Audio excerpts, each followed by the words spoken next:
Hello, Virgo, Sun, Moon, Rising, and Venus signs. Kamusta kayo? Sana po yung nasa mabuti kayong kalagayan. Welcome back po sa Star Tarot. At kung bago kayo rito, welcome din po kayo. Please subscribe, like, share my videos, and leave me a comment po kung nakaresonate kayo. Thank you. Tingnan natin kung ano yung mga messages ni Virgo. We have reflection. Reflection reveals who you are. Wow. Virgo, napaka-powerful no ng message na ito. Parang ano to Virgo, calling para sa inyo ngayon na mag-reflect kayo, because maybe now is the time that you need to examine yourself, dissect your feelings, your emotions, para mas makilala mo yung sarili mo, mas malaman mo yung kung ano yung kung ano yung gusto mo sa buhay, yung mga ganun ba, yung direksyon sa buhay mo na gusto mong tahakin, ano yung gusto mong maging, what do you want to see in your life, at a certain period of time, yung mga ganon. And through reflection, through pagninilay-nilay at pagmumuni-muni, maaring mas dito mo makilala yung sarili mo, mas maging mas madidiscover mo rito kung who you really are. Kasi, di ba nag-i-evolve tayo? We constantly evolve, di ba? At meron tayong mga nararamdaman, meron tayong mga nagiging karakter na hindi tayo yon, no? Nung mga bata pa tayo, hindi tayo ganon. Pero ngayon na mas nagmamature na tayo, mas nagkakaedad na tayo, 'di ba? Nag-iiba tayo, 'di ba? Nag-i-evolve tayo as a person. Kaya ngayon siguro may mga bagay na hindi mo naiintindihan sa sarili mo, or maaring nakakaramdam ka ng parang naninibago ka sa sarili mo. So maybe you need to know yourself better, no, by doing some kind of reflection, para siyempre sa kabisihan ng mundo, 'di ba? Marami tayong inaasikaso sa buhay, marami tayong ginagawa, and sometimes hindi na natin nakikilala ang sarili natin. Kaya maaring may mga ganon, no, na naiisip kayo or nararamdaman kayo. Kaya iniimbitahan kayo rito ng spirit to reflect. Do some kind of reflection at mas kilalanin mo ngayon ang sarili mo. Okay? So what else? We have creativity. Use your imagination. Wow. So ito mga paintbrush ito mga paint brushes. So, baka ang iba sa inyo is going to, si Virgo talagang, kayo very creative kayo, 'di ba? Very artistic kayo. 'Yun ang ninyo 'yun ang isa sa mga talents ninyo. Kaya maaring sa ngayon, baka kayo ay painter, pwede rin na kayo ay writer, 'di ba? At use your imagination sa ngayon to create whatever it is that you want to create in your life. 'Di ba? Hindi lang sa pagpipinta, hindi lang sa pagdo-drawing, hindi lang sa pagsusulat, but also use your imagination para magkaroon ka, makita mo kung ano yung direksyon na tatahakin mo, 'di ba? Ano yung gusto mong makita sa buhay mo at a certain period of time? Ano yung papangarapin mo at this point? Yung ganun ba?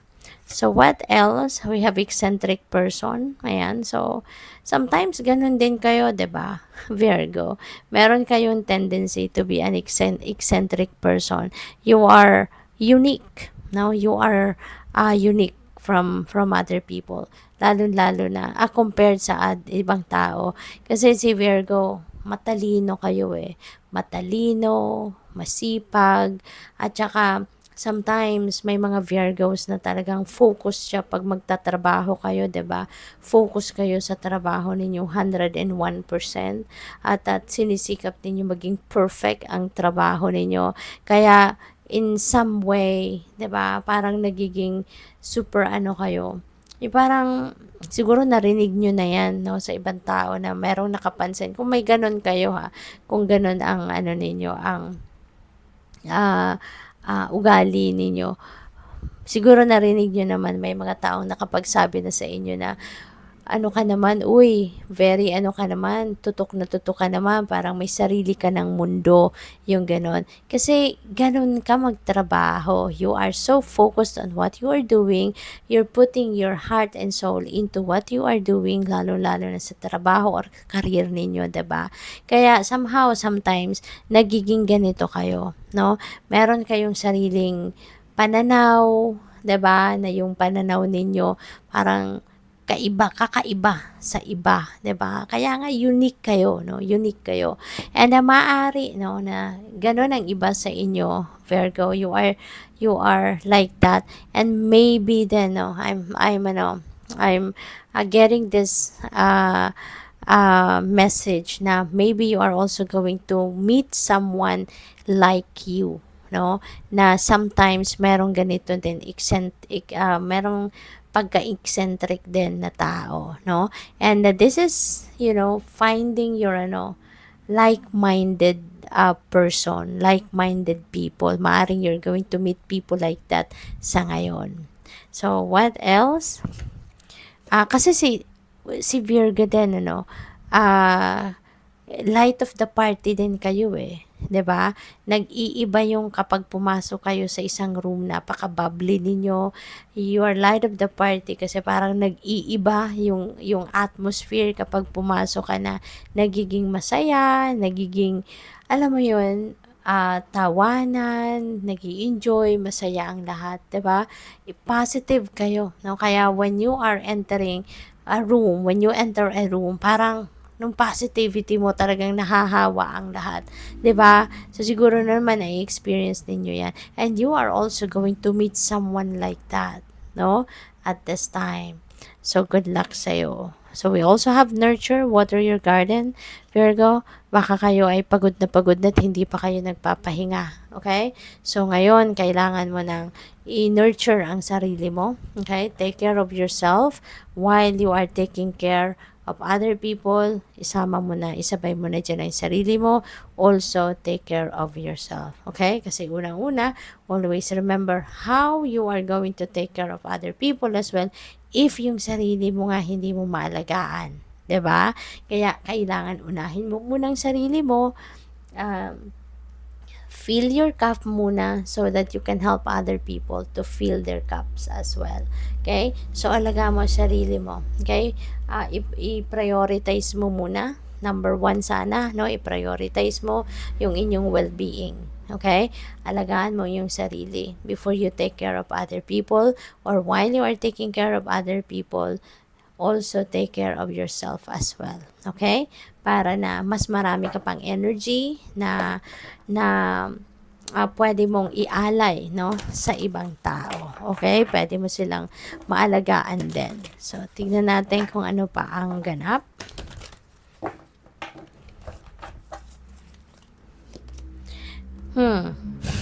'Di ba? Kaya mapag-usapan pa lang natin na alagaan mo ang inyong sarili. Here you go. Rest and rejuvenation is what the spirit is asking you to do. Kasi nga, baka exhausted na kayo. Baka pagod na kayo. Hindi kayo nagpapahinga. Hindi ninyo inaalagaan ang sarili ninyo. Kaya ito, 'di ba? Doble-doble ang mensahe na you need to rest and rejuvenate. You need to refill your cup. Okay? Kaalagaan mo ngayon ang iyong sarili. Take care. So, we also have door to value. Wow!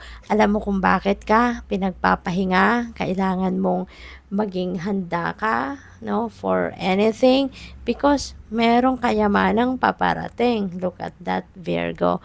Kung pagod ka, kung energy drained ka, kung burnout ka, how will you able to enjoy this money? This abundance and prosperity, 'di ba? Kung mahina ang inyong pangangatawan. Kaya kailangan na masigla ka, malakas ang inyong pangangatawan, healthy ka para pagdating ng blessing na 'to, 'di ba? Mai-enjoy mo siya, mamamanage mo siya ng maganda, ng maayos, you would be able to enjoy your money. 'Di ba? Kasi ang daming perang dadating. Tignan mo, magbubukas ang isang malaking pinto na punong-puno ng gold sa loob. Tingnan mo, everything is gold. At ito na, nandito na sa labas, 'di ba? Yung kayamanan, yung pera, alahas, ang dami. So this could be a big amount of money that might come your way, Virgo. Kaya maghanda ka, 'di ba? Kailangang handa ka sa pagdating ng biyayang ito para ma-enjoy mo ito. Maaari this is your answered prayers. 'Di ba? Maaring ito ay isa sa inyong mga dinadasal na prosperity and abundance, 'di ba? Kaya paghandaan mo siya. Kasi hindi rin ibibigay sa iyo ang biyaya, hindi rin ibibigay sa iyo yung kung ano ang mga pinagdadasal mo kung nakikita ng divine na hindi ka ready sa pagtanggap nito, 'di ba? Kaya kailangan maganda ang inyong pangangatawan, healthy ka, 'di ba? Maging masaya ka para ito yung ma-attract mo na sa buhay mo. Claim it. Okay? Write them down in the comment section below, Virgo. Claim this. Okay? At saka, i-align mo yung energy mo. You know? Ito na, yung pag-aalaga mo sa sarili mo, pag-aayos mo sa sarili mo, may make sure mo na healthy ka, 'di ba? In good shape ka, in good health ka. That is one way of aligning yourself, no? Sa good energy na ito, sa very beautiful energy na ito. Kaya gawin mo, sikapin mo maging malusog ka. Okay? Kasi when you are also healthy, when you are happy, ibig sabihin, nasa balanse ka. And when you are in balance, ibig sabihin, na pagtutuunan mo ng pansin ang lahat ng areas of your life, 'di ba? Natutugunan mo ang mga pangangailangan mo, naaayos mo ang mga dapat ayusin, wala kang negativity sa isip mo, kasi masaya ka, 'di ba? Maayos ang pakiramdam mo. So, lahat lang positibo ang mararamdaman, maiisip mo because you're happy, 'di ba? Kaya yun ang sikapin natin, Virgo. I-align natin ang mga energies natin with this kind of energy para nang sa gayon, mahatak na natin ito sa buhay natin. Dumating na yung sandamakmak na pera. Ayan, lumilipad na. Ang dami-daming alahas, gold na pera and everything. No? At, you know what? This could come from various sources. We never know where this will come from. Bahala na ang Panginoon. 'Di ba? At ngayon pa lang, ipagpasalamat na natin, no? Ang pagdating ng biyayang ito. Okay? Hindi natin alam. It could come from winning. Baka mananalo kayo. 'Di ba? Baka merong magraregalo sa iyo. Baka ito yung return of investment mo. It could be pamana. It could come from various sources. We never know. You know, let's just be ready to accept this blessing. So what else? We have happy family. Wow, sino ang hindi magiging masaya, hindi ba? This is really beautiful kasi you will be happy. Hindi lang ikaw, kundi yung buo mong pamilya will be happy. You know, maraming biyaya, no? There is a rainbow. There's so much potential out there. 'Di ba? Maraming biyaya ang pwedeng parating sa buhay mo. Kaya hindi lang ikaw magiging masaya, kundi lahat ng pamilya mo, lahat ng kapamilya mo ay magiging masaya. So, what else? Meron din dito mga bonding moments siguro na gagawin kayo, no, with your family. So, we have 7th chakra. Archangel Uriel is here to help you na marinig mo, mapick up mo, malaman mo kung ano yung mga downloads na ito na ipapadala sa inyo ng Divine Universe. This is a free flowing of information coming in. This is divine guidance. You know, pwedeng, ano yan, pwedeng clarity yan na hinihingi mo. Pwedeng gabayan on how you're going to navigate your life sa ngayon, how you're going to manage your blessings, yung mga ganon. Or it could be guidance dahil kailangan mo ng guidance at hindi ka pinapabayaan ng Divine Universe, kaya bibigyan ka niya ng gabay, no? Kaya pakinggan mo through your intuition. Okay? Listen to your intuition. So we have Hierophant. Ayan. So, maybe you're asking for guidance from siguro mga life coach, mentor, mga pare, pastor. Baka meron kayong mga religious people na kinakausap, no? At maaring humihingi kayo ng gabay sa kanila, advice sa kanila, 'di ba? Pwedeng may ganon. The Fool, you're definitely going to start something new in your life. So the Fool is a new beginning na ano ito totally new for you. Kung ano man ang sisimulan mong bagong ganap dito, this is definitely brand new para sa'yo. Bagong-bago, no? This is you taking action dito na parang adventure ito sa'yo kasi you've never done this before. You know, this is an uncharted territory para sa'yo. This is you coming out of your comfort zone sa ngayon. You are taking risk. You are taking a chance on whatever this situation is. Eight of Cups. Wow. This is nice. Kasi meron ka ditong tatalikuran. You are leaving something or someone behind you. Ano? Kasi hindi na to para sa'yo. Parang meron ka ditong meron kang misyon na gustong gawin. Meron kayong misyon na gustong puntahan. Maybe you already recognized kung ano yung mission mo sa buhay, whatever your purpose in your life is, at kung ano man ang ginagawa mo sa ngayon, ano man ang kinabibilangan mong sitwasyon sa ngayon. Maybe this is not in line or this is not in alignment with your purpose and life. Maybe you have found your purpose already at alam mo, ramdam mo na kung nasaan ka man sa ngayon, hindi ito yung makakatulong sa'yo para ma-carry out mo yung inyong mission or ma-carry out mo kung ano yung inyong purpose and life. Kaya you are going to leave that behind you and you are heading towards a new path kung saan you will be aligned with your purpose. Okay?